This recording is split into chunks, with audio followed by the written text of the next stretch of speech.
며칠 전 아들에게서 문자가 왔습니다. 폭삭 소가수다를 보는데 엄마 생각이 났다고. 저는 이틀 밤을 꼬박 세워 그 드라마를 끝까지 다 봤습니다. 극중 딸이 엄마에게 짜증 섞인 말을 할 때마다 제 가슴 어딘가가 뻐근하게 저려왔습니다. 왜냐하면 그 순간마다 제 아들의 얼굴이 떠올랐기 때문입니다. 아들도 저한테 그렇게 말했습니다. 엄마 진짜 짜증나.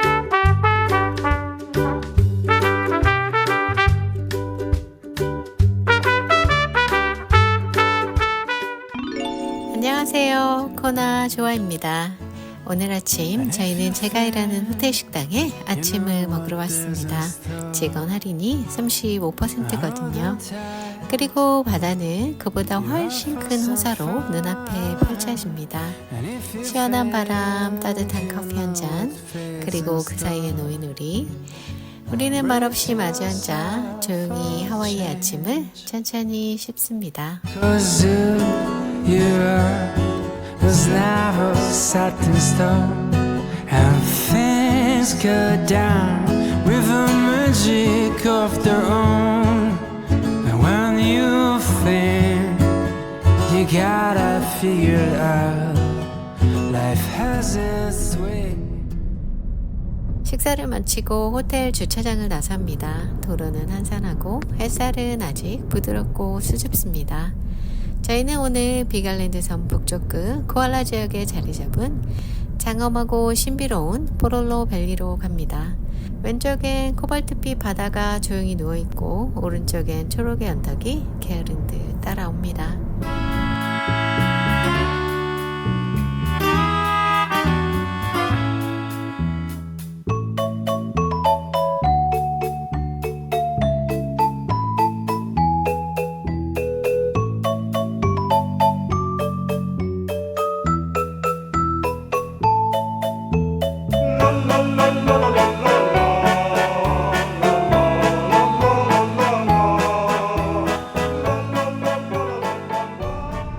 저에겐 어느새 저보다 훌쩍 커버린 아들이 있습니다. 이제 그 녀석은 30을 맞이하려 합니다. 하지만 제 마음속에서는 아직도 엉덩이를 실룩이며 짱구춤을 추던 웃음이 가득한 작은 아이로 남아 있습니다. 제 아이는 어릴 적 큰 화상을 입었습니다. 그 상처는 단순히 피부에만 남은 것이 아니었습니다. 그의 마음에도 쉽게 지워지지 않는 자국을 남겼습니다. 그래서일까요? 아이는 감정을 드러내는 대신 침묵으로 삼켰습니다. 투정 한번 부리지 않았습니다. 늘 괜찮은 척, 아무렇지도 않은 척. 세상은 그런 아이를 애늙은이라 불렀습니다. 아이는 제가 암 진단을 받은 뒤 훨씬 더 냉정해지고 현실적인 사람으로 변했습니다. 자신을 지키기 위한 방어였고 언제 무너질지 모를 엄마를 붙드는 선택이었습니다. 그렇게 자기 몫이 아닌 무게까지 끌어안고 세상을 향해 이를 악물고 나아갔습니다.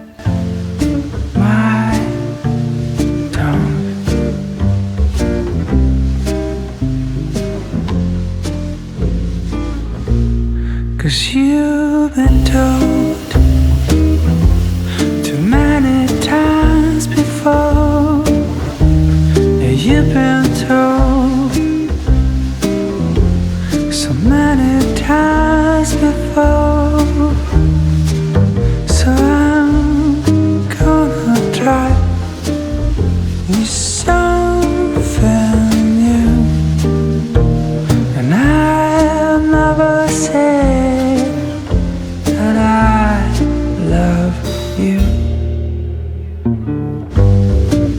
when the line between us just fades and blurs.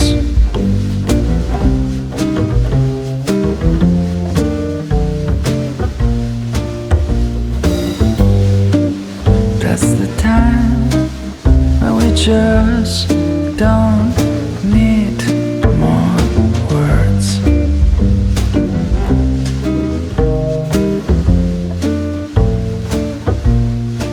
You've been told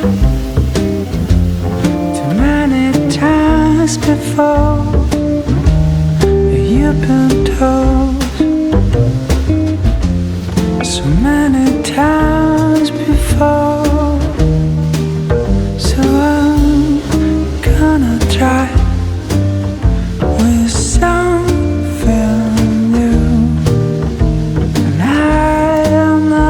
say that I love you. You sound gonna try with some familiar, and I'll never say that I love you. 어느 날 연락이 뜸한 아들이 제게 전화를 걸어왔습니다. 그냥 엄마 목소리가 듣고 싶어서라는 아이의 그 말에 저는 바로 알아차렸습니다. 내 새끼 힘들어? 그 말이 끝나기도 전에 아들의 울음소리가 들려왔습니다. 엄마 몸이 너무 아파. 정신력으로도 몸이 움직여지지가 않아. 그 아이는 그동안 울지 않았습니다. 하지만 그 한마디에 저는 모든 것을 알 수 있었습니다. 아이가 얼마나 힘든지. 그 울음은 아이의 두 번째 눈물이었습니다. 첫 번째 눈물은 화상 재건 수술을 앞두고 머리를 밀던 날, 면도칼이 무자비하게 아이의 화상 흉터 위를 지나면서 흘러내린 피와 함께 떨어졌습니다. 아이는 입술을 꽉 다물고 그 고통을 삼켰습니다. 그날의 아이 모습을 평생 잊을 수가 없습니다.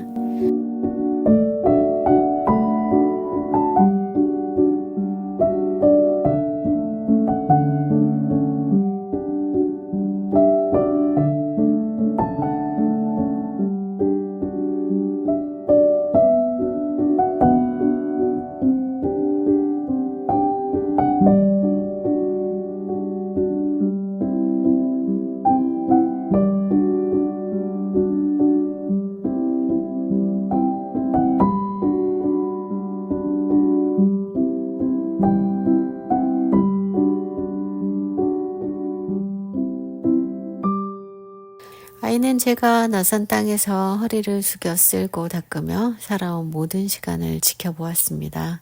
언제나 강의한다는 부담 속에서 살았지만 그 아이 앞에서는 결국 나약하게 눈물을 보이고 말았습니다.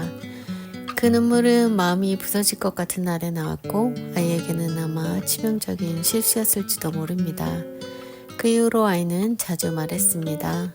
엄마는 나중에 내가 책임질 거야 라고. 제게 큰 위로가 되는 말이었지만 그 속에는 아이의 책임감이 묻어나는 말이었습니다.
저는 바쁘게 살아왔지만 힘들지 않았습니다. 아이가 무사히 자라주었으니까 그 사실 하나로 숨을 쉴 수 있었고 다시 일어설 수 있었고 내일을 꿈꿀 수 있었습니다. 아이도 가끔 감정을 드러냈습니다.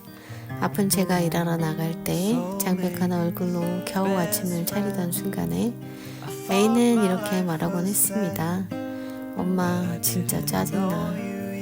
툭 내뱉고 돌아서지만 잠시 뒤 조용히 다가와 제 어깨에 이불을 덮어줍니다.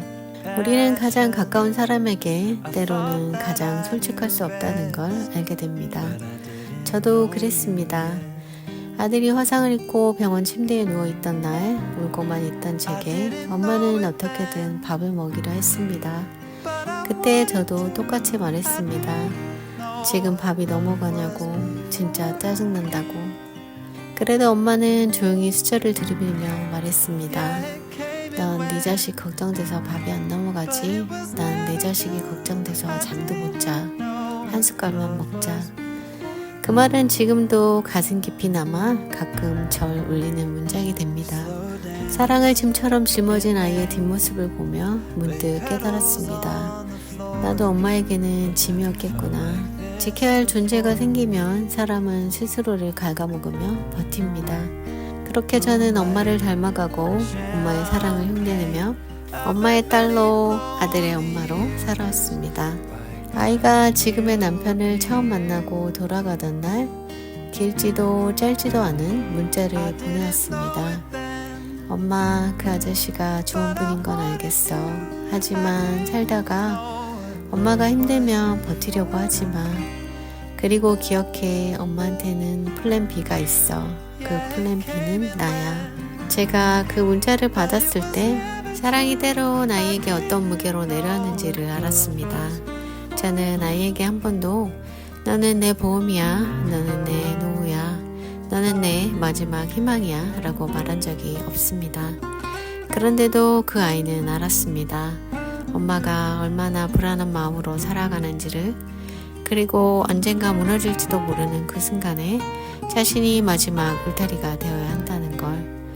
저는 그 문자를 지우지 못했습니다. 그 말이 제겐 약속 같아서, 사랑 같아서, 그리고 다신 그런 말을 듣지 않게 살아야겠다고 다짐하게 만들어서 저는 아들보다 더 잘 될 겁니다. 더 건강해지고 더 단단해질 겁니다. 그렇게 해야 아이를 도울 수 있으니까, 아이에게 아이다운 삶을 선물할 수 있으니까. 사랑이란 건 무겁고 고되고 말로는 다 닿지 못하는 감정입니다. 하지만 그 사랑은 끝내 우리를 일으켜 세웁니다. 사람들은 제가 무슨 대단한 희생을 한 것처럼 존경스럽다고 말합니다. 하지만 그 모든 걸 버텨낸 건 제가 아니라 스스로 단단해진 아이였습니다. 아파도 내색하지 않고 두려워도 기대지 않으며 강한 척하면서 엄마를 지켜주려 했던 엄마 같은 아이. 그 아이는 지금도 어디선가 어른인 척 묵묵히 하루하루를 버텨내고 있을 겁니다. 저는 무슨 일이든 오래 생각하고 계속 망설이는 편입니다. 저는 그걸 신중하다 말하고 아이는 우유부단하다 듣습니다. 그럴 때마다 아들이 제게 해주는 말이 있습니다. 엄마, 못 먹어도 고, 일단 해봐. 무조건 고고고.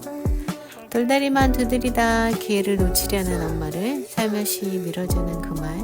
고고고는 제 머뭇거림을 뚫고 한 발 내딛게 만든 가장 강력한 마법이자 짧지만 깊은 아들의 사랑의 주문입니다.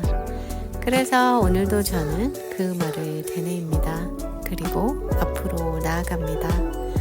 자, 오늘도 반드시 행복하게 고고고!